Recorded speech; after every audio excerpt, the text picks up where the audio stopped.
Setelah wahyu pertama kali selama sekitar 3 tahun yang lalu, Nabi SAW tidak menerima wahyu lagi dari sisi Allah. Karena kerinduan dan kecintaan beliau pada wahyu, dalam diri pribadi beliau ada kekhawatiran besar jika mungkin wahyu sudah putus, wahyu itu tidak akan turun lagi. Namun setelah sekian lama beliau tidak pernah menerima wahyu, akhirnya beliau mengalami suatu kejadian lagi. Pada satu waktu, beliau mendengar suara dari atas yang berkata, "Ya Muhammad, engkau itu utusan Allah yang benar."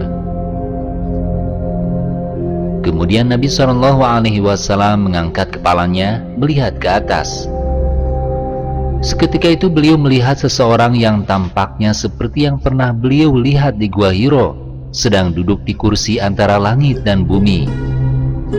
Segera perasaan takut Nabi SAW muncul, maka beliau buru-buru pulang.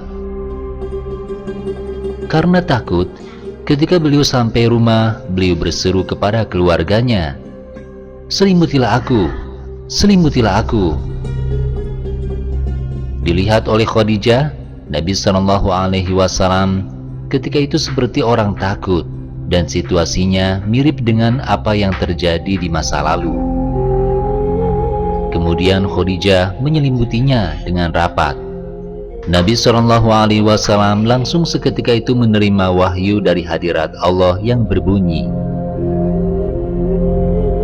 "Hai orang yang berselimut, bangunlah engkau, lalu berilah peringatan, dan Tuhanmu agungkanlah, dan pakaianmu bersihkanlah, dan perbuatan dosa menyembah berhala tinggalkanlah, dan janganlah kamu memberi dengan maksud memperoleh balasan yang lebih banyak, dan untuk memenuhi perintah Tuhanmu bersabarlah." Sebagian besar ulama ahli hadis sepakat bahwa ayat-ayat tersebut merupakan wahyu kedua yang diturunkan kepada Nabi SAW. Setelah wahyu kedua turun, diwahyukan kepada beliau berturut-turut wahyu yang begitu banyak.